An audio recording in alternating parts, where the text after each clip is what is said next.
Korintus pasal 3 ayat 1 sampai 9.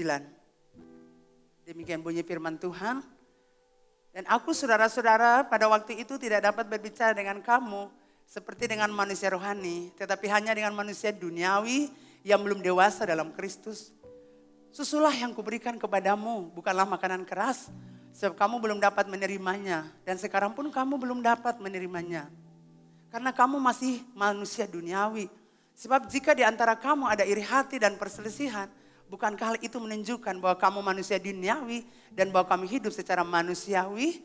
Karena jika seorang berkata, aku dari golongan Paulus, dan yang lain berkata, aku dari golongan Apolos, bukankah hal itu menunjukkan bahwa kamu manusia duniawi yang bukan rohani? Jadi apakah Apolos? Apakah Paulus? Pelan-pelan Tuhan yang olehnya kamu menjadi percaya, masing-masing menurut jalan yang diberikan Tuhan kepadanya. Aku menanam, Apolos menyiram, tapi Allah yang memberi pertumbuhan. Karena itu yang penting bukanlah yang menanam atau yang menyiram, melainkan Allah yang memberi pertumbuhan. Baik yang menanam maupun yang menyiram adalah sama, dan masing-masing akan menerima upahnya sesuai pekerjaannya sendiri. Karena kami adalah kawan sekerja Allah. Kamu adalah ladang Allah, bangunan Allah. Semua yang percaya katakan amin. Judul kita pagi ini ladang Allah. Semua katakan ladang Allah. Ya, puji Tuhan Bapak Ibu Saudara yang dikasihi Tuhan. Jemaat Korintus adalah jemaat yang kaya dengan berbagai macam talenta. Secara kasat mata mereka sepertinya rohani dalam pelayanan. Namun Rasul Paulus malah menyebut mereka sebagai manusia duniawi. Dalam 1 Korintus 1 ayat 5, Rasul Paulus mengucap syukur kepada Tuhan karena jemaat Korintus. Mereka kaya dalam segala hal, baik dalam perkataan dan juga pengetahuan. Artinya mereka punya berbagai macam talenta.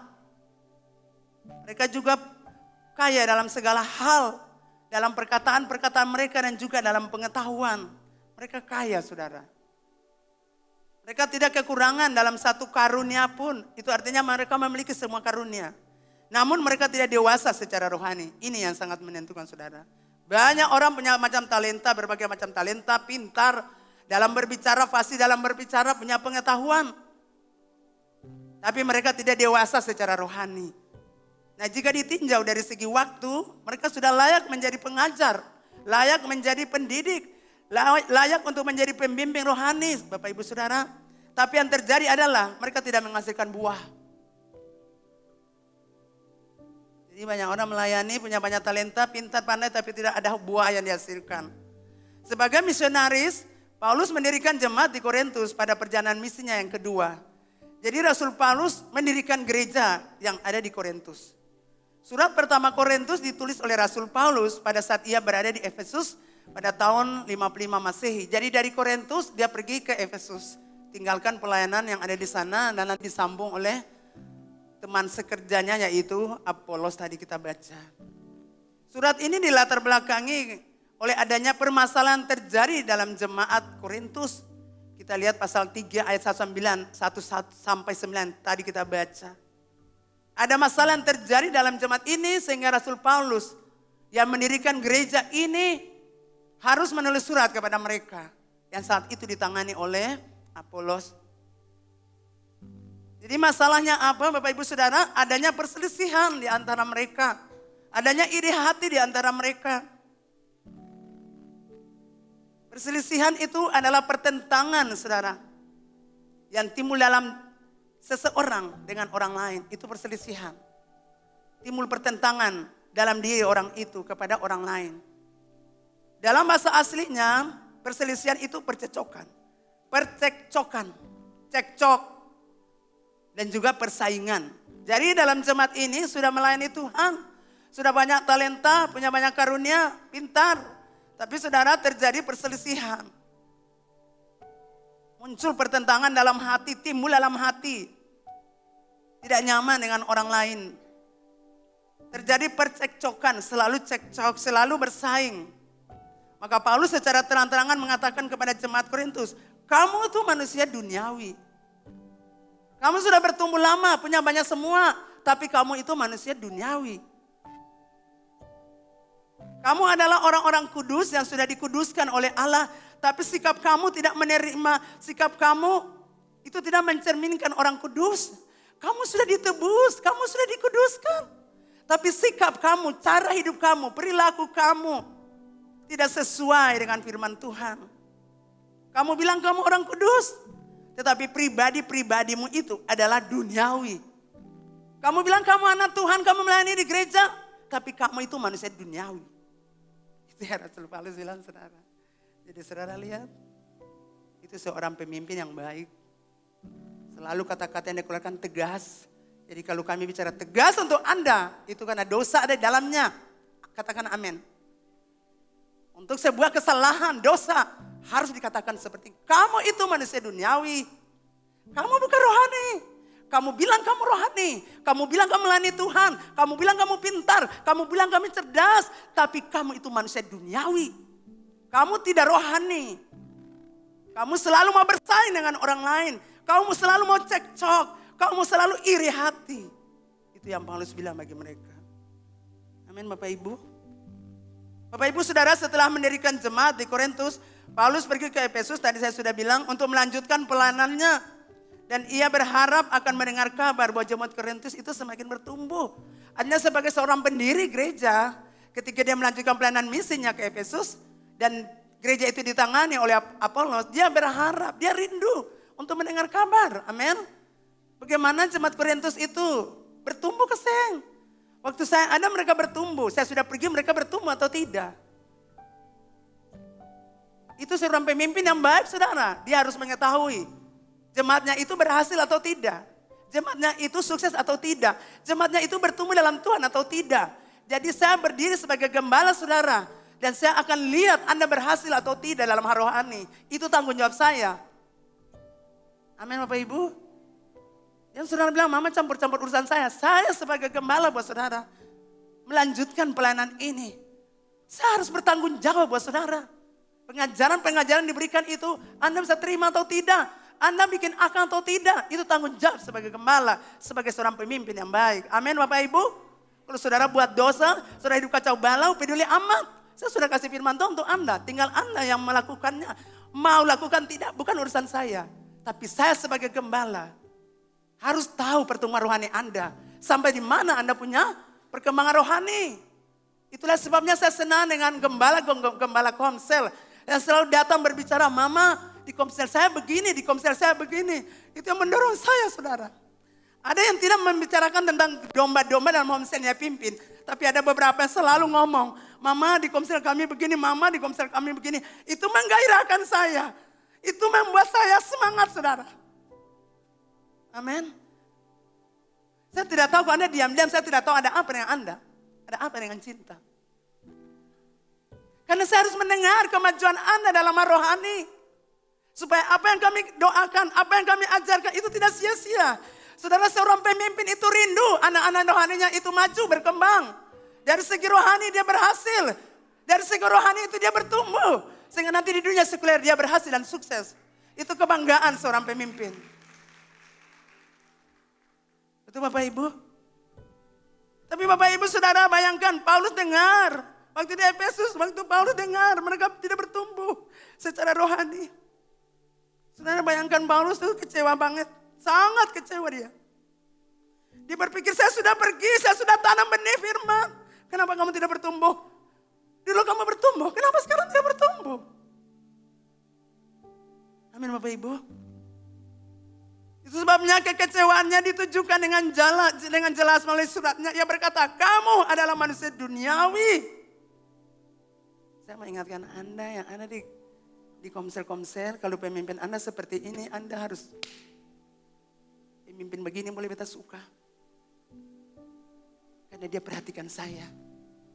Kalau Anda jatuh bangun hidup berdosa dan dia tidak pernah menegur Anda, saya mau bilang buat Anda yang tidak pernah ditegur dengan keras, saya mau bilang, saya ragu tentang pertumbuhan rohani Anda. Amin. Amin Bapak Ibu. Karena seorang pemimpin harus tegar bicara. Itu tidak benar, itu salah. Yang Anda lakukan tidak benar. Cara Anda berpakaian, cara Anda berpacaran, cara Anda berpelukan, itu tidak benar. Itu pemimpin yang begini. Halo? Kalau dia biarkan Anda mau pacaran, mau lari sana sini, mau begadang sampai pagi hari, mau bikin apa saja ikuti Anda punya suka dan dia ikuti Anda. Semua bilang sangat miris. Saya jamin Anda tidak bertumbuh. Saya masih kecil di kampung saudara. Kami punya guru-guru gereja, kami punya guru sekolah minggu tuh baik-baik, paling baik. Ada satu yang paling sembaik. Anto itu perempuan yang sengkaweng. Jadi Anto paling, katanya saya pikir sekolah minggu, Anto tumbuh katanya tulang-tulang belakang. Tapi kita pernah dapat tumbuh di tulang belakang karena kita setia. Ikuti Anto punya pengajaran. Saya suka orang itu saudara. Kalau yang lain tuh tertawa terus, tertawa apa? Mau masuk di gereja, mau masuk Pitunas kah, Sempigi kah, saya gak ada masalah. Tapi ini saudara, saya masuk untuk tunggu ketemu baru untuk tanya maaf Sempigi tumbuh dari tulang belakang. Tumbuh sampai pum begitu. Tapi betani puji Tuhan Tuhan paling baik pernah dapat tumbuh dari orang tua sampai selesai itu. Tapi saudara tahu waktu untuk punya jam mengajar di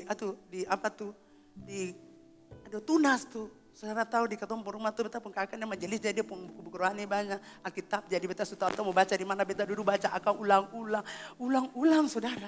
Antum pun pengajaran sekolah minggu tuh beta ingat akan, beta pulang baca. Jadi kalau antum tanya tuh beta jawab terus, antum senang. Antum senang saudara. Dan beta pernah dapat pukul, ya beta pun teman-teman malah saya masuk. Sudah tahu kata itu jam Tunas, pergi mangael, pi barnang, antum tunggu di gereja saudara.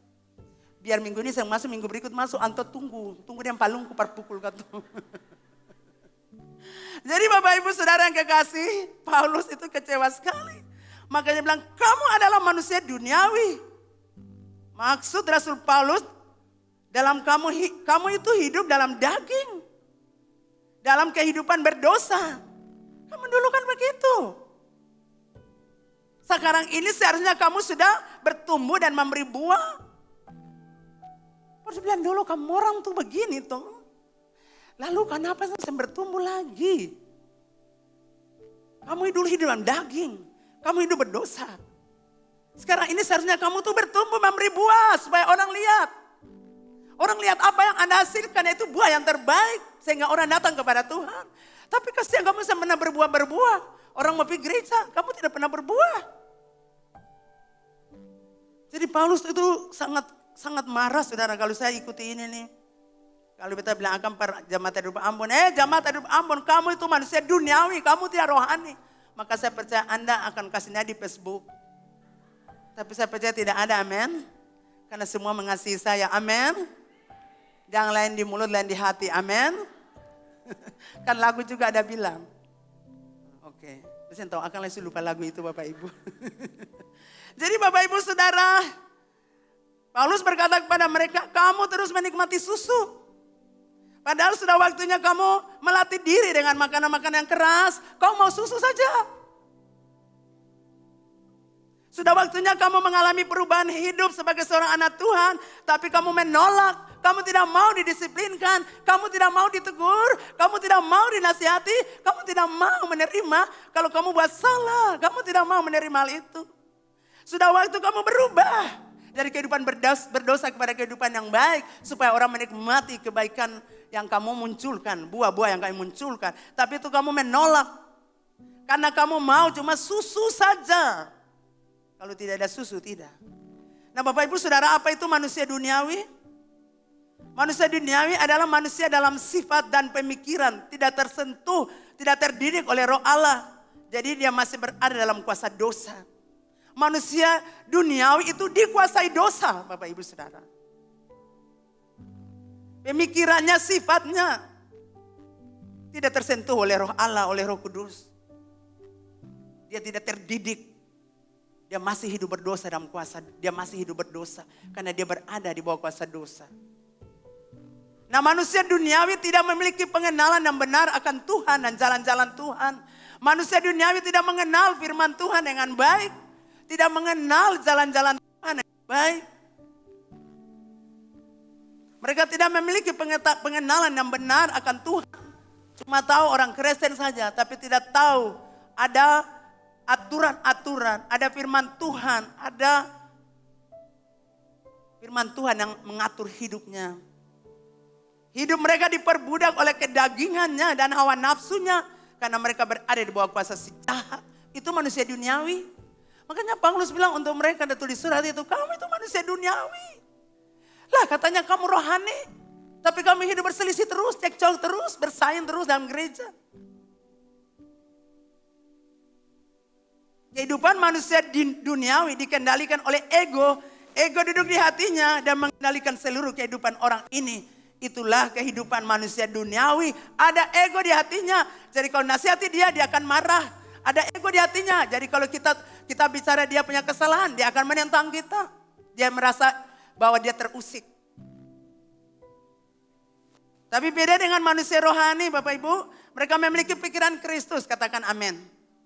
Manusia rohani memiliki pikiran Kristus. Mereka hidup dengan kualitas rohani. Antara perkataan dan perbuatan. Dom buat akan, dom bilang akang. Dom bilang akan, dom bikin akang. Amin, katakan amin. Kamu tidak boleh berdosa, berbohong. Tapi dom berbohong. Tidak seimbang dengan perkataan mereka. Tidak pas. Jadi kita bikin dulu baru kita ajar orang. Jangan kita ajar orang, kita tidak bikin. Katakan amin. Maukah Bapak Ibu jadi manusia rohani? Atau mau tinggal dalam manusia duniawi, hidup berdosa terus, berdosa. Sudah jadi anak Tuhan tapi tinggal hidup duniawi terus. Tidak pernah menghasilkan buah. Melayani di gereja tapi tidak ada buah yang dihasilkan. Bangga cuma betapun talenta, suara bagus, penampilan bagus, melayani bagus. Tapi tidak sesuatu yang dihasilkan. Itu Bapak Ibu. Kita di gereja harus berhasil saudara. Kita harus mengeluarkan buah. Kita harus bawa jiwa ke gereja. Amin. Katakan amin. Puji Tuhan Bapak Ibu diberkati. Kita harus saudara menghasilkan buah. Orang lihat hidup kita. Orang tahu gereja di mana. Nah itu dia. Kemarin seseorang berkata saya pergi ambil anak saya punya hasil lulusan mama. Terus waktu anak saya juga masuk dalam 10 besar. Setelah itu ibu wali kelas bilang, ibu tolong berdoa dulu untuk mengucap syukur. Untuk kelulusan kelulusan keberhasilan anak-anak ini. Saudara bayangkan di situ ada orang-orang majelis banyak. Tapi orang ini berkata ibu wali kelas panggil orang itu. Karena dia dari rumah juga sudah bilang Tuhan kalau beta yang berapur beta pu anak. Tuhan pakai beta jadi berkat di sana. Tanpa dia sadari Tuhan promosi dia. Promosi itu bukan naik kepala kantor yang biasa lalu naik jadi kepala seksi, kepala bidang. Bukan saudara hal-hal kecil ini. Dipromosikan Tuhan dalam kelas itu ada banyak orang tua yang hadir. Sudah tahu setelah beliau berdoa, mengucap syukur, dua ibu berkata, ibu gereja di mana? Ah ini dia nih, ini dia nih. Bolehkah kami minta ibu punya nomor telepon, supaya sekali-sekali kami pergi ke ibu punya gereja? Aduh saudara kalau orang bilang begitu, kita lapar hilang saudara. Sangat sebetul antusias saudara. Wow itu luar biasa. Sudah diundang untuk berdiri. Saudara bayangkan berdiri depan orang berdoa tuh kita ada terpukul. Kalau tidak biasa berdiri. Tapi dia berdiri dengan gagah berdoa. Akhir cerita ibu gereja di mana? Ah itu dia. Ini yang Pak Mino, Pak Mabo, Parlen. Sana sini. Tukang kredit ikut sana sini lah. Orang tanya ibu gereja mana? Orang tahu ini sempung gereja. Ini kafir. Amin Bapak Ibu. Bapak Ibu diberkati boleh senyum kiri kanan. Puji Tuhan. Bapak Ibu ini ciri-ciri manusia duniawi. Ciri-ciri manusia duniawi yang pertama, makanannya adalah susu rohani. Katakan susu. Ya.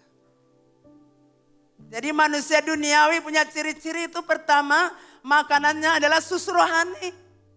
Ya, ibu-ibu yang punya anak, tidak mungkin dikasih makanan keras ya. Kasih makanan-makanan berupa susu, makanan lembek. Seperti Tita. Kimberly sudah besar, semungkin lagi. Seperti Belva sudah besar juga. Anaknya Lewi dan Tari. Nah itu, mereka punya makanan susu. Tidak bisa dikasih babi kecap. Tidak mungkin. Tidak mungkin dikasih rendang. Tidak bisa sudah. Kalau Tari kasih rendang langsung Lewi tandang Tari pindah dari situ. saudara yang kekasih, orang-orang manusia duniawi itu makanan itu susu rohani. Saudara, susu itu merupakan firman Tuhan yang manis-manis. Seperti apa janji-janji Tuhan. Jangan takut, aku menyertai kamu sampai akhir zaman. Jangan takut, aku pegang kamu dengan tanganku dan bawa kamu kepada kemenangan. Jangan takut, aku ada untukmu. Jangan takut, aku sumber kemenanganmu. Ayo saudara, aduh Tuhan, terima kasih Tuhan Yesus. Aduh, firman Tuhan begini akan sejuk di dada. Seperti saudara aus-aus lalu ingin minum susu tuh. Aduh Tuhan, menyegarkan betul. Jangan takut, aku adalah. Aku mensuplai kebutuhanmu. Aku jawab para penyembuhmu. Jangan takut, aku ada untuk kamu. Aku hapus air matamu dari matamu. Engkau tidak akan dipermalukan. Aduh, bajang kantor tuh susu lo ke dada. Aduh Tuhan, aku berjalan janji Tuhan. Betul? Aduh, waktu kita berdoa Tuhan langsung lepas uang-uang. Kita dapat kerja, kita dapat apalagi premi. Di kantor cuma bikin begini 500.000 masuk tangan. Aduh Tuhan ya Tuhan pembayar apa juga Beta baru bertobat tinggalkan peminum pemabuk dan judi-judi. Lalu beta mulai cari Tuhan. Aduh sekarang, beta mulai berdoa saja. Uang masuk, orang-orang datang berbeta. Minta tolong uang masuk, terus uang masuk. Aduh, itu susu Bapak Ibu. Semuanya enak-enak. Dan biasanya hal-hal ini Tuhan berikan pada bayi rohani. Orang-orang yang baru bertobat. Bapak Ibu saya dengar Anda yang baru bertobat. Anda minta apa Tuhan kasih. Anda berdoa apapun Tuhan tolong Anda. Kadang-kadang Anda merasa aduh beta baru buat ini Tuhan sukasilah, Tuhan sukasilah, Tuhan sukasilah. Itu adalah susu rohani. Jiwa Anda senang, Anda tertolong. Amin. Betul Bapak Ibu kalau kita baru bertobat. Aduh banyak ke sana berkat datang, banyak ke sini berkat datang. Semuanya enak, semuanya menyenangkan. Tetapi seiring berjalannya waktu, Tuhan mulai memberikan Anda makanan keras. Seperti Tita dengan itu yang tadi Lewi pun anak tuh. Dorang. Mulai kasih makanan keras, aduh susah dong luda. Dong sumprit agak no mama muka. Dong luda akang, dong semua makan. Karena terlalu keras. Tuhan memberikan makanan keras buat Bapak Ibu Saudara setelah Bapak Ibu Saudara bertobat. Dikasih berkat, dikasih janjinya Tuhan. Seiring waktu makanan keras diberikan. Larangan-larangan. Kamu tidak boleh begini, kamu tidak boleh begini. Atau perintah yang tidak sesuai dengan hati kita. Pergumulan kita, bahkan doa-doa kita belum dijawab Tuhan dulu. Kenapa baru bertobat Tuhan jawab sekarang Tuhan saya jawab ya. Tuhan kenapa masalah tambah banyak. Apa beta salah masuk di gereja GKR ya? Karena masalahku tambah banyak. Lalu dong larang sem boleh begini sem boleh begini, aduh. Sementara di gereja lain mau pendek, mau tangan putus tidak masalah. Gereja GKR aturannya banyak. Mau perlentes tidak masalah. Mau bikin dosa apa tidak masalah. GKR terlalu aturannya banyak. Saudara Tuhan memberikan makanan keras. Tuhan tidak kasih susu lagi. Tapi Tuhan kasih makanan keras. Tujuannya apa? Supaya saudara bertumbuh jadi dewasa. Tuhan tidak mau Bapak Ibu tuh jadi bayi. Digendong terus, didukung terus. Tuhan mau Anda tuh berdiri dan berjalan. Amin. Tuhan tidak mau kita jadi bayi saudara. Kita cuma tunggu Tuhan, Tuhan pun janji belum lagi. Tuhan beta butuh ini. Cara kerja Tuhan berbeda saudara. Tuhan mau kita dewasa. Tuhan mau kita berjalan sendiri dan bergantung kepada Tuhan. Katakan amin. Tuhan berikan makanan keras tujuannya menjadikan Anda orang dewasa. Tuhan tahu makanan rohani yang baik untuk saudara dan saya. Amin. Tidak selamanya Tuhan kasih susu. Ada waktunya makanan yang keras Tuhan berikan. Tuhan larang Anda dan Anda merasa larangan ini sangat menyakitkan. Karena aku dengar itu janji Tuhan, berkat Tuhan. Aku tidak mau larangan. Larangan itu adalah makanan keras. Aduh Tuhan paling sakit tuh. Tuhan mulai jawab kita punya doa. Aduh Tuhan persoalan tambah ruwet Tuhan. Itu makanan keras tujuannya supaya Anda jadi orang dewasa. Saudara saya percaya anak-anak di sini, orang tua di sini tidak mungkin anaknya itu dibayi-bayi terus ya. Setelah 9 bulan anak-anak sudah mulai ajar jalan. Amin. Setiap ibu-ibu kalau anak belum jalan itu masalah buat dia. Halo? 10 bulan anak belum berjalan. 11 bulan itu jadi masalah saudara. Kalau Anda yang sudah berumah tangga, yang belum berumah tangga jangan bayangkan.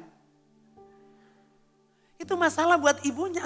Pak ini anak belum berjalan. Itu menjadi masalah bagi orang tua itu. Dia akan pergi ke dokter. Dok tolong urus anak saya tidak jalan-jalan. Ada obat atau apa. Lalu di gereja Anda tidak bertumbuh. Itu juga pikiran kami. Coba ajar dia doa. Coba ajar dia dulu untuk berpuasa. Coba ajar dia dulu untuk bergantung kepada Tuhan. Coba bikin ini buat dia. Siapa tahu dia tertolong untuk bertumbuh.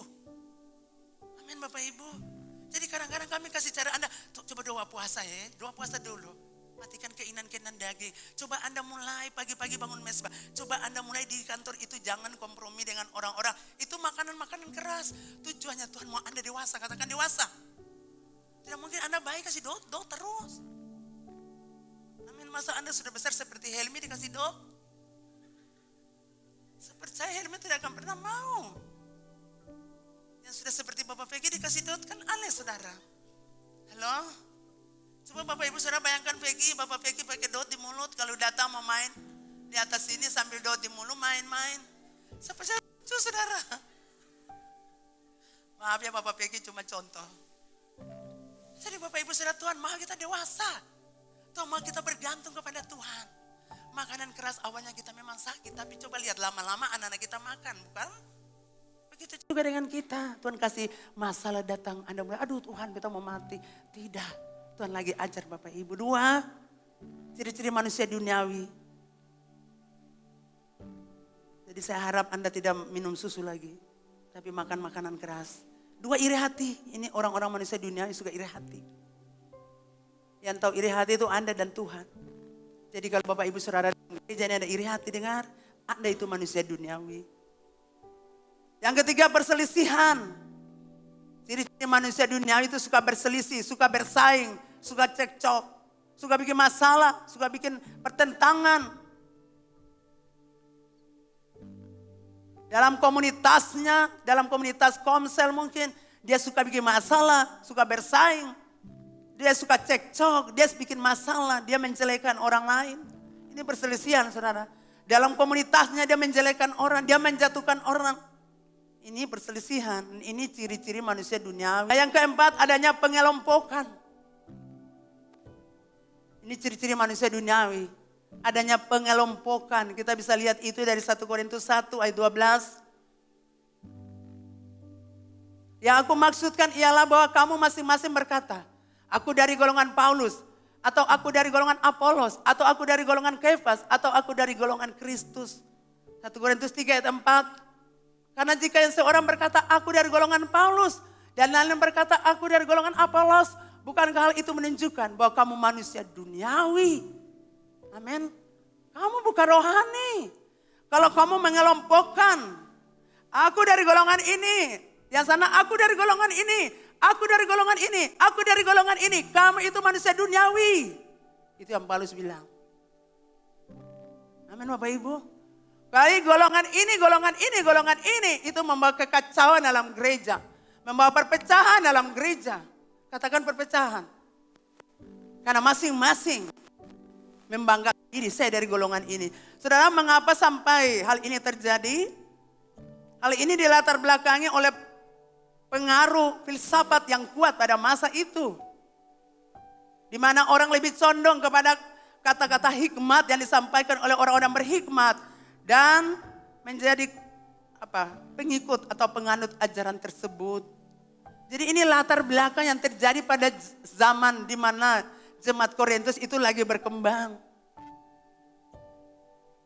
Pengaruh filsafat itu sangat kuat saudara. Jadi orang-orang condong kepada orang-orang berhikmat, orang-orang pintar menurut dunia ini.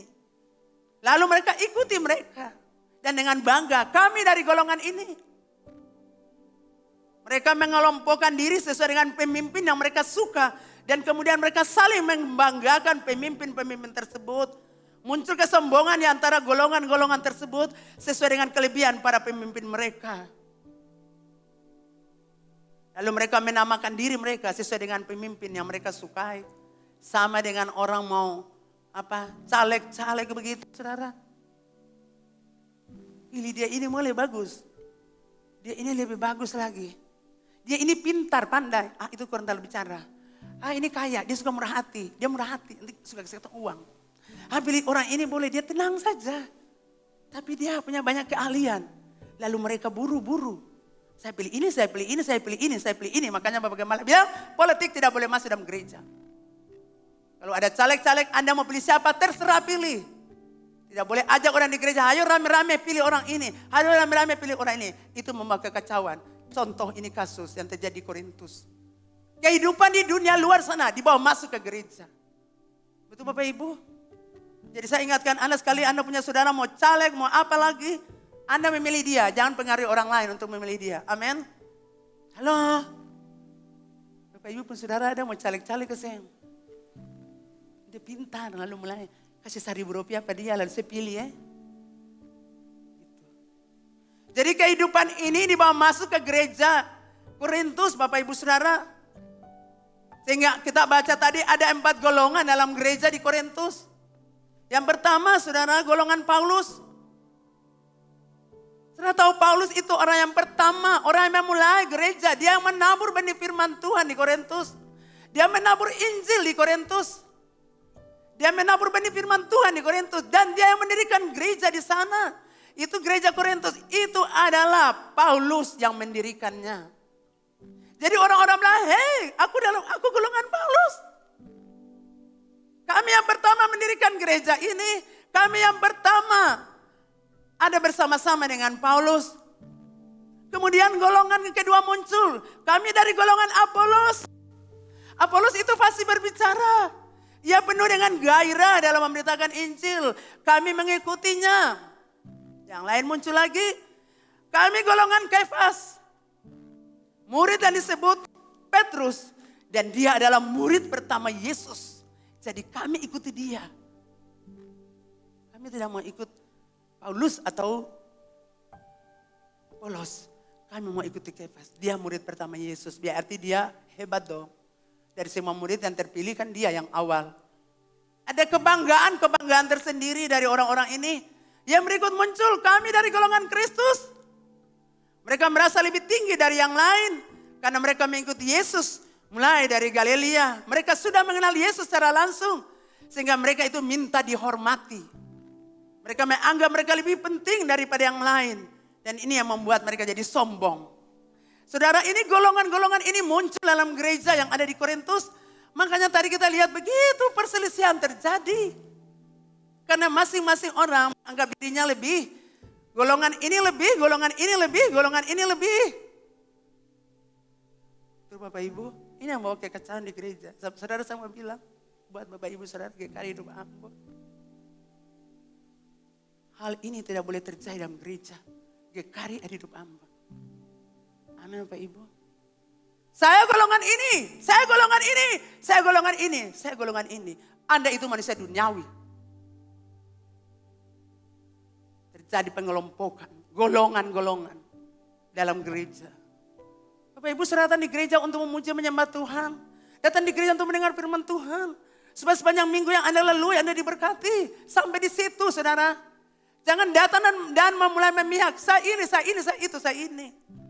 Anda merasa bahwa Anda punya pemimpin itu lebih hebat dari orang lain.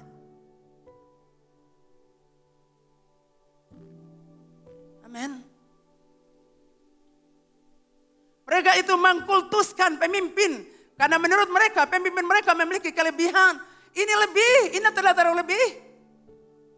Golongan Apolos lebih menyenangi gaya dan retorika yang lebih halus dan berbakat. Oh ini boleh halus, lembut. Kalau kita buat salah tidak pernah dapat marah. Dan orangnya berbakat dan pintar. Kami golongan Apolos. Golongan Kristus menganggap rendah semua golongan. Mereka menjadi golongan tersendiri. Jadi biasanya pemimpin yang berkarisma dan memiliki kepopuleran menjadi pusat dari pengkultusan tersebut. Saudara, pengkultusan itu kata dasarnya kultus. Penghormatan resmi dalam agama. Penghormatan secara berlebih-lebihan. Saya harap jemaat tidak seperti itu. Anda itu ladang. Amin.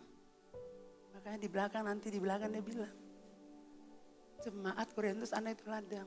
Kami ini kawan sekerja. Jangan kelompokkan kami. Golong-golongkan kami.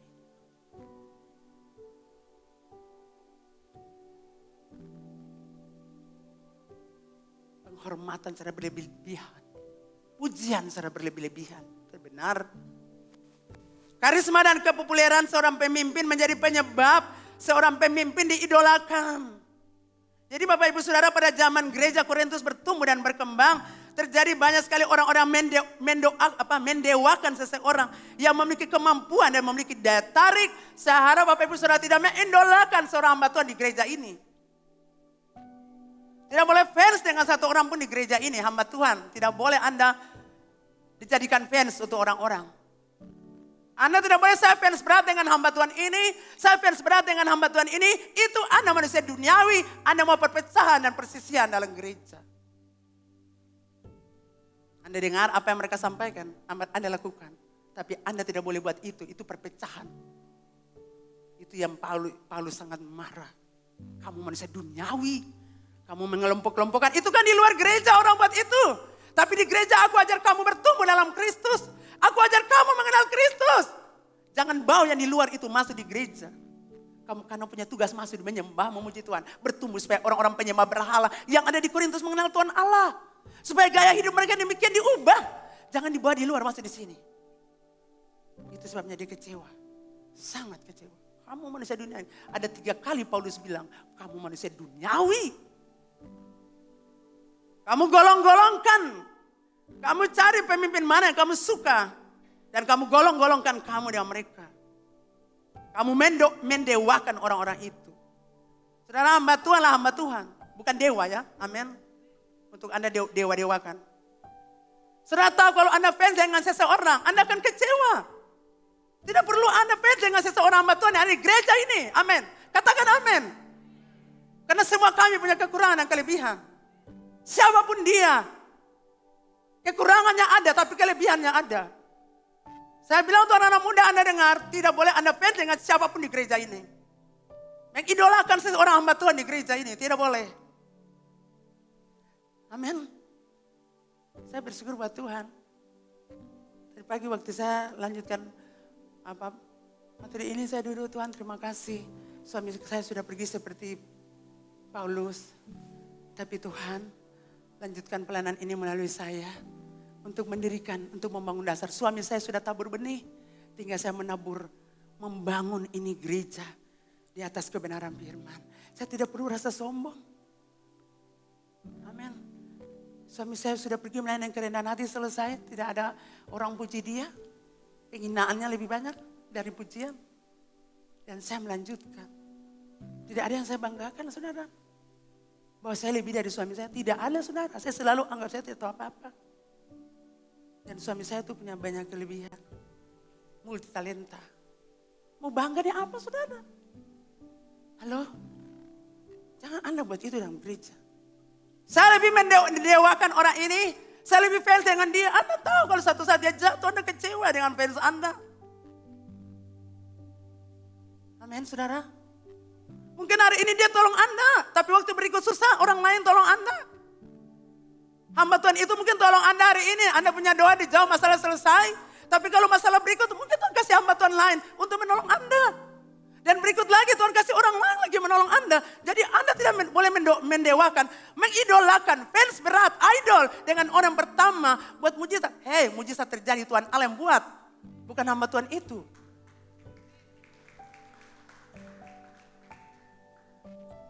Saudara tahu, saya tidak pernah tahu ini. Saya bergumul lama mulai hari Senin. Saya bilang Tuhan, hari Senin Tuhan bicara berbeda supaya kita belajar Tuhan. Tapi saya saudara tahu saya pelayanan keluar ya. Ada orang-orang yang saya doakan. Dalam keadaan yang saya letih itu. Dalam keadaan itu Tuhan berbicara. Aku menanam. Apolos menyiram. Tuhan terima kasih. Kenapa kamu beda-bedakan? Aku dari golongan Paulus, aku dari golongan Apolos, aku dari golongan Kristus, aku dari golongan Kefas. Tuhan terima kasih Tuhan. Ini penting bagi jemaat hidup Ambon. Semua hamba Tuhan itu kawan sekerja. Hari ini hamba Tuhan ini tolong saudara. Bulan depan hamba Tuhan lain. Bulan depan hamba Tuhan lain kirim firman bagi saudara. Minggu depan hamba Tuhan lain kasih saudara mungkin ikan. Minggu depan hamba Tuhan lain itu kasih saudara sepatu mungkin. Atau kasih pakaian buat saudara. Amin. Jadi Anda tidak boleh mendewakan satupun hamba Tuhan di gereja. Paulus bilang Anda manusia duniawi. Anda tidak rohani. Sekalipun Anda melayani Tuhan Allah. Anda tampil sebagai worship leader, sebagai singer, sebagai tim musik, sebagai MM, sebagai orang yang menangani kamera atau apa TTB-nya segala macam. Tapi Anda itu manusia duniawi. Anda boleh pintar cerdas, tapi Anda manusia duniawi. Anda bawa perpecahan di gereja. Anda bawa perselisihan. Bukankah kalau Anda bicara seseorang, kebanggaan kita paling senang orang ini, dia paling baik. Anda bilang itu di depan saya. Anda boleh mengerti perasaan saya? Halo? Halo Bapak Ibu? Aduh orang ini paling baik, Mama dia tolong beta. Aduh paling hebat, paling luar biasa Ma. Aduh yang ada orang di gereja air hidup hamba Tuhan seperti itu. Kamu tidak boleh begitu. Amin. Saudara ingat, Anda buat kami berdosa. Makanya kalau saya dengar hamba Tuhan begitu, Mama orangnya, tidak boleh, dia bawa perpecahan. Kita semua melayani Tuhan tulus. Anda punya kekurangan, kelebihan ada. Dia punya kelebihan, di kekurangan ada. Amin Bapak Ibu. Haleluya. Anda mau diberkati, mau bertumbuh. Jangan anggap remeh, fans ini. Jangan. Itu di dunia sana. Di dunia sekuler Anda dapatkan. Di gereja tidak boleh. Kami warga, kami teman sekerja Allah. Kami dipercayakan melayani Anda. Jangan Anda usik kami seperti gitu. Dia boleh yang ini sembah. Itu Anda usik kami. Itu Anda sakiti hati kami. Amin. Amin Bapak Ibu. Dia boleh, dia lebih baik dari Mama. Dia boleh, dia lebih baik dari Ibu Dina. Dia boleh. Saya harap selesai di sini. Ini peringatan keras, saudara. Dan saya tahu Tuhan kasih peringatan keras karena Anda ada di dalamnya. Bapak Ibu diberkati. Nah, Bapak Ibu saudara yang dikasihi Tuhan. Jadi hal ini tidak boleh ada pada kita. Mari kita lihat ayat 5 sampai 6. Jadi apakah Apolos? Dia bilang jadi siapakah Apolos? Tapi dia bilang apakah Apolos? Apakah Paulus? Pelan-pelan Tuhan yang olehnya kamu menjadi percaya masing-masing menurut jalan yang diberikan Tuhan kepadanya. Aku menanam, Apolos menyiram. Tapi Allah yang memberi pertumbuhan. Kita lihat tadi dia bilang siapakah Paulus? Siapakah Apolos? Tapi apa itu Apolos? Apa itu Paulus? Kami ini adalah kawan sekerja Allah. Kamu jemaat Korintus, kamu itu ladang Allah. Kamu itu bangunan Allah. Tinggal kami bangun kamu sesuai dengan firman Tuhan. Tinggal kamu taburi kamu dengan firman Tuhan. Jangan kamu buat begitu. Aku telah menanam benih dalam hati kamu jemaat Korintus. Dan aku sudah melanjutkan pelayanan berikut ke Efesus. Apolos datang untuk menyirami kamu. Menyirami benih yang sudah saya tanam. Supaya Anda bertumbuh. Apolos membangun dasar yang telah aku letakkan. Apolos adalah orang kedua yang melayani jemaat itu. Jemaat Korintus. Jadi Apolos yang melanjutkan pelayanan saya. Jangan kamu bilang kamu di pihak dia. Jangan kamu bilang kamu golongan dia. Aku yang menabur itu pertama. Aku yang memulai. Aku yang membangun gereja itu. Jangan kamu berkata Apolos lebih baik daripada Paulus. Apolos lebih pintar. Apolos lebih cerdas. Jangan kamu katakan itu. Itu kamu manusia duniawi. Kamu bawa perpecahan di gereja. Kamu bawa perselisihan di gereja. Percekcokan di gereja. Persaingan di gereja. Persaingan antara hamba Tuhan dan hamba Tuhan ini. Aku yang menanam, Apolos tinggal siram akan saja. Nanti pertumbuhan Tuhan Allah. Jadi kita kerjasama. Sebagai hamba Tuhan kami kerjasama. Bukan dia yang diagungkan dan bukan saya. Kami sama-sama. Warga, kami sama-sama. Apa tadi dia bilang? Rekan kerja Allah. Jangan kamu bawa perpecahan seperti itu menyakiti kami. Amin. Katakan amin. Ayat 9, kami adalah orang-orang yang sama-sama bekerja untuk Allah. Kami warga sekerja Allah, berarti mereka bersama-sama menjadi pelayan untuk pemberita Injil atau pemberita firman Tuhan. Kami bekerja bersama Allah, kami hanya alat saja dipakai untuk mengerjakan apa yang Tuhan percayakan. Jadi jangan kamu idolakan si A, si B, si C. Kamu harus bersyukur buat Tuhan, karena yang membuat pertumbuhan itu Tuhan Allah. Bukan menanam, bukan menyiram yang penting, tapi yang menumbuhkan. Itulah Yesus Kristus Tuhan yang harus kamu puji.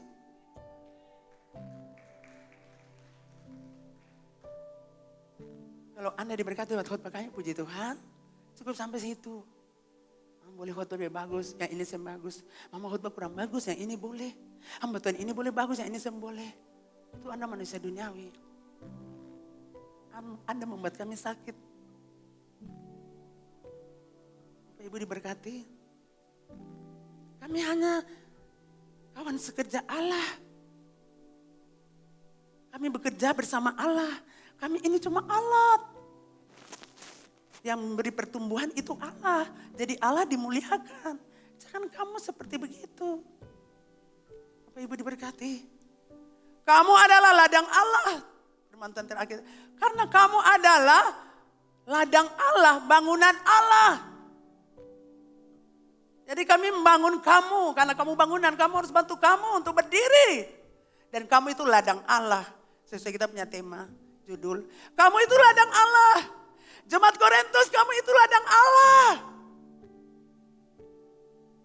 Ladang Allah artinya bahwa jemaat adalah ladang milik Allah sendiri. Ladang Allah adalah jemaat air hidup Ambon. Dan di ladang ini para pelayan Allah menanamkan benih firman Allah. Sedang menaburkan firman Allah buat Anda. Pastor Lady menaburkan, Pastor Ana menaburkan, dan berikut. Kami cuma teman sekerja. Yang menumbuhkan itu Tuhan, amin. Kami menabur itu benih, kami menanam itu benih firman Allah. Sebagai ladang, karena kamu itu ladang, kami tabur. Jadi Bapak Ibu Saudara yang kekasih, sebagai ladang, Bapak Ibu Saudara yang ada di sini, katakan ladang. Saya ladang Allah. Saya ladang Allah. Sudah tahu Bapak Ibu Saudara itu ladang? Jadi kalau firman Tuhan ditaburi oleh hamba Tuhan yang di gereja ini terima akang. Oh, untuk khotbah kang, bisa dulu. Nanti orang lain khotbah dulu baru pergi. Kata lihat sekali kalau di Facebook ini siapa nih? Yang homsel gabungan, yang khotbah di gereja, mau nanti tahun depan saya tuh masuk. Berarti khotbah terus tuh. Jadi sebagai ladang maka jemaat dituntut, Bapak Ibu Saudara dituntut untuk menjadi ladang yang potensial dan produktif. Katakan amin. Bapak Ibu Saudara harus jadi ladang yang produktif, ladang yang berpotensi sehingga mampu menghasilkan karya Allah dalam kehidupan sehari-hari. Amin. Ladang yang mengandung sumber daya akan memiliki nilai yang sangat tinggi. Yang katakan amin. Nah, kita sebagai anak Tuhan adalah ladang Allah, artinya Allah telah menanamkan potensi dan rancangan besar dalam hidup kita. Katakan amin saudara. Jadi ingat saudara sebagai ladang Allah, jemaat hidup Ambon sebagai ladang Allah, artinya Allah telah menanamkan potensi dan rancangan. Amin. Dalam kehidupan Bapak Ibu Saudara. Rancangan besar, potensi besar Tuhan tanamkan dalam hidup Bapak Ibu Saudara.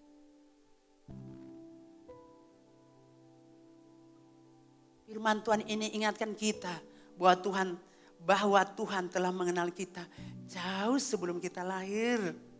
Dan ia telah menaruh rancangan yang sangat mulia dalam hidup kita. Bapak Ibu sebelum Bapak Ibu sudah lahir di bumi, Tuhan sudah taruh tujuan untuk Bapak Ibu. Apa yang harus Bapak Ibu kerjakan? Kita lahir dengan tujuan Tuhan. Bukan lahir di muka bumi ini sempun tujuan.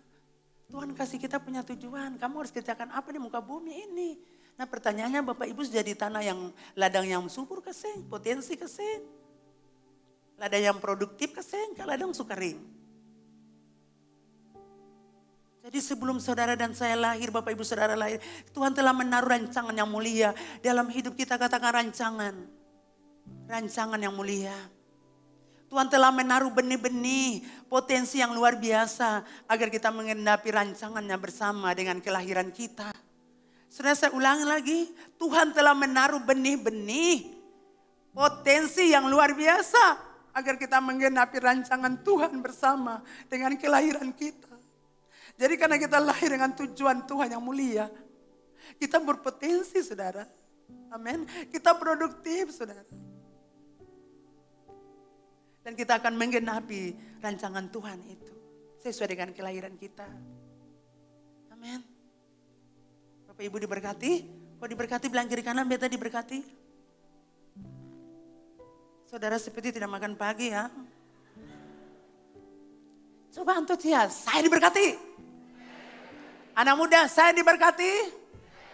Satu kali lagi. Walaupun saya punya dada sakit, tapi saya diberkati. Walaupun saya punya jantung tak tusuk, tapi saya diberkati. Amin. Adakah jantung yang tertusuk, hati yang tertusuk? Karena ini makanan keras, saudara, bukan susu lai. Ini sudah makanan keras. Nah, Bapak Ibu Saudara yang kekasih, bagian kita adalah menemukan benih atau potensi yang Tuhan taruh itu. Jangan duduk menangis, Tuhan beta mau susu juga. Beta yang mau makanan keras.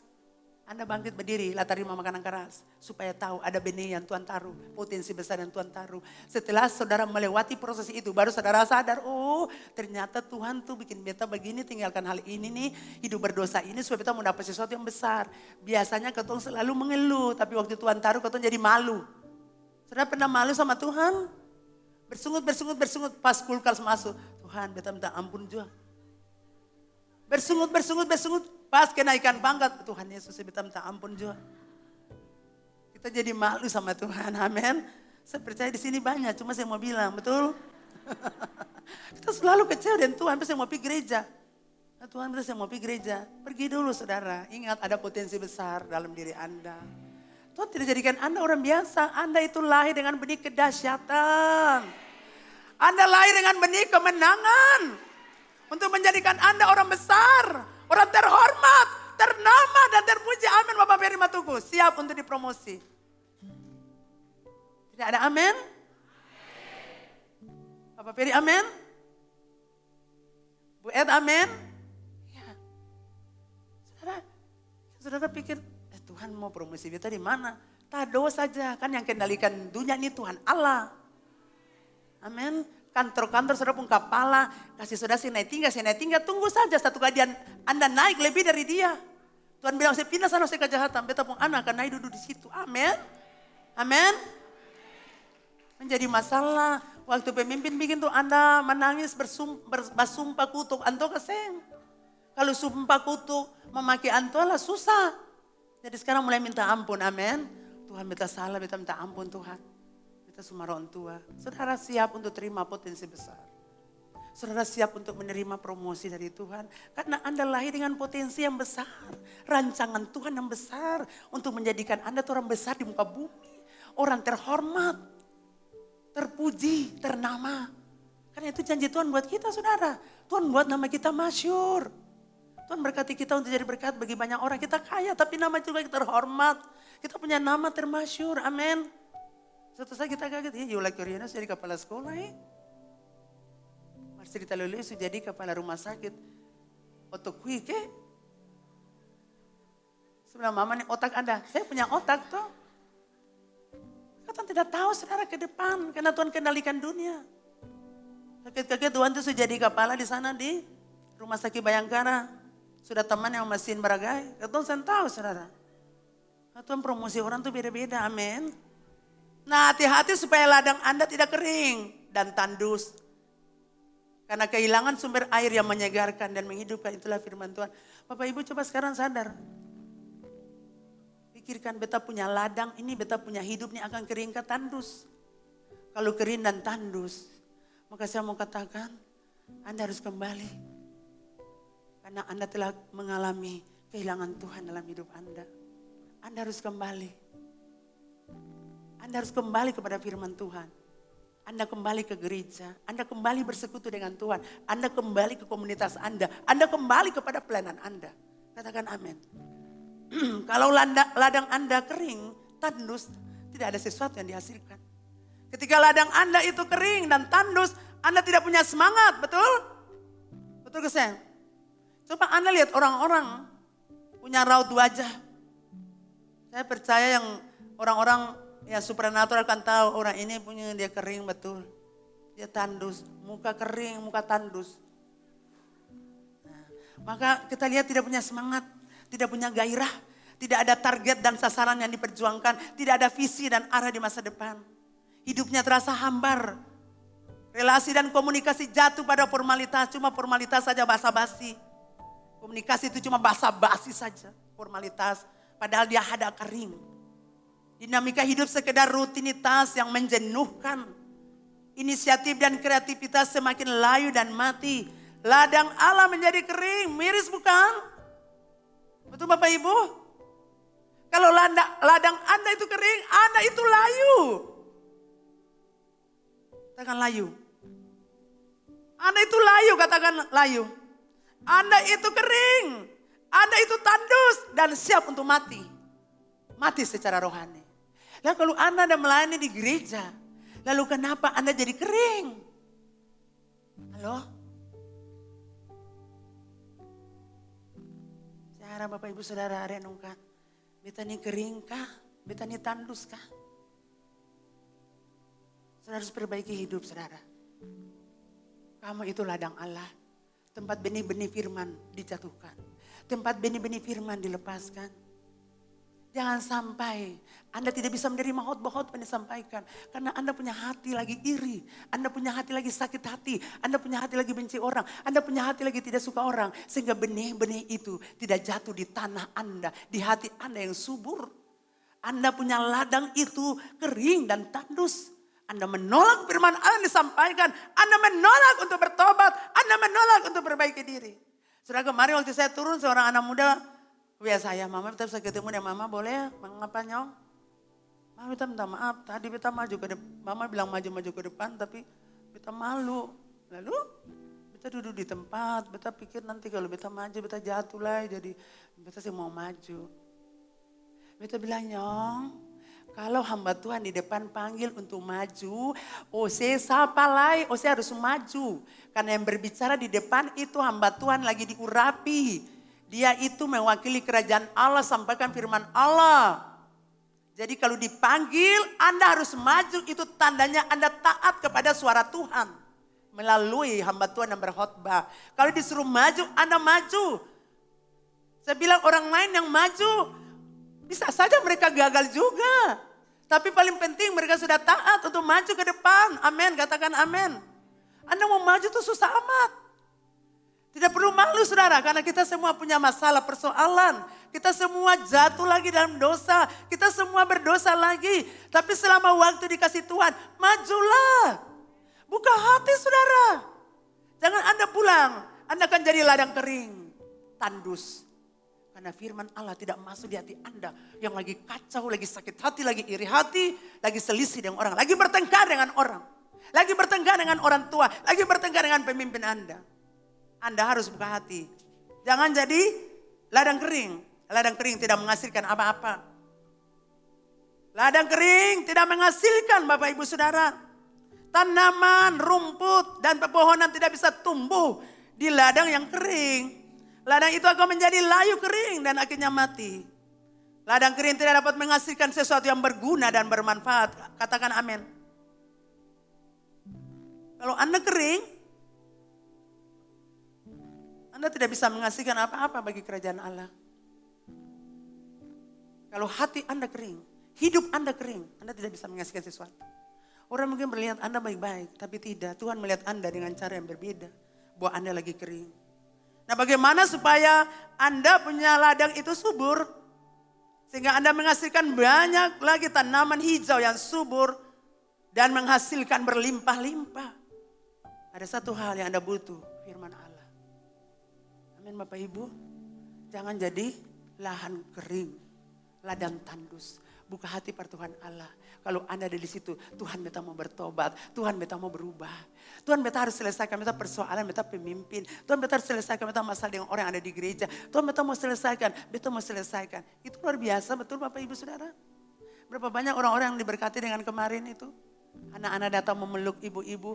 Adakah ibu-ibu yang senang? Bisa angkat tangan ibu-ibu yang senang waktu anak-anak datang memeluk ibu-ibu. Mami Ina, puji Tuhan. Puji Tuhan, Mama Bari, Mama Ayu, Mama Ellen, dan Mama Lajar, Mama Els. Luar biasa tuh. Dan di belakang juga Mama Raja Wane. Sudah lihat waktu anak-anaknya datang memeluk. Itu kasih Bapa mengalir. Memulihkan hati yang sudah tandus dan kering. Sehingga ada pemulihan. Itu penting Bapak Ibu. Siapapun kita bermasalah dengan orang. Kita harus cepat selesai. Kita tidak boleh biarkan persoalan itu dengan sendirinya hilang. Tidak boleh. Karena sekalipun berlalu waktu.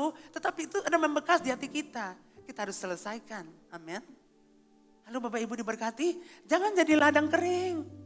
Jangan jadi ladang yang tandus. Biarlah ladangmu itu subur. Supaya menghasilkan pepohonan. Menghasilkan buah-buahan. Menghasilkan hal yang baik. Bermanfaat bagi Tuhan dan gereja. Amin Bapak Ibu.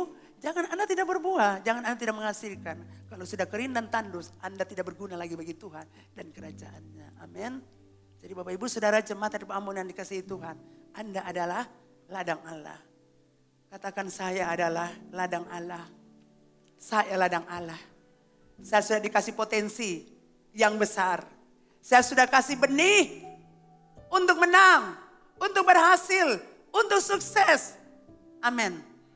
Ya, jangan jadi lahan kering. Coba lihat muka-muka, ada kering kasih. Ada susah kasih. Coba lihat tetangga sebelah. Bakuliah. Kalau belum bilang saya kering, sabantar lah saya selesaikan ya mama. Sabantar saya perlu selesai ya mama, terus saya gembal-gembal komsel. Gani saya lialan, muka kering kasih. Ay, saya lihat tetangga sebelah tuh Ando tuh dia muka kering ke seng. Kering ke seng. Seng dia segar. Saya lihat Ivi. Segar ke seng. Saya percaya kita diberkati. Jemaat dari Ambon, Tuhan mengasihi Bapak Ibu. Tuhan sudah terpotensi besar dalam hidup kita. Kita tidak boleh membedakan lagi. Kita harus ingat. Hamba-hamba Tuhan di gereja. Kami adalah kawan sekerja.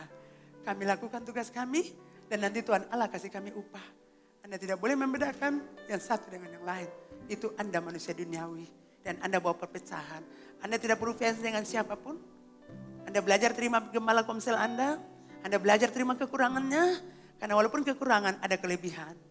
Anda terima gembala komsel Anda. Jangan jadi masalah di komsel-komsel. Anda perlu perbaiki hubungan supaya Anda berbuah banyak bagi Tuhan. Kita ada di hadirat Tuhan.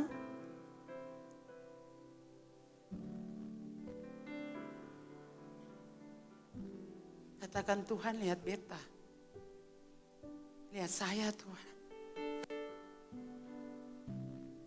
Saya kering dan tandus.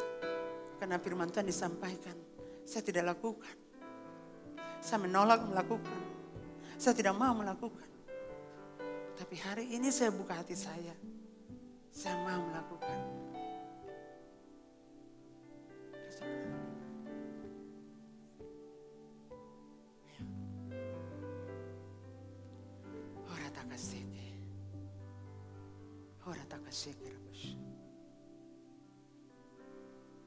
Tuhan mengasihi kita.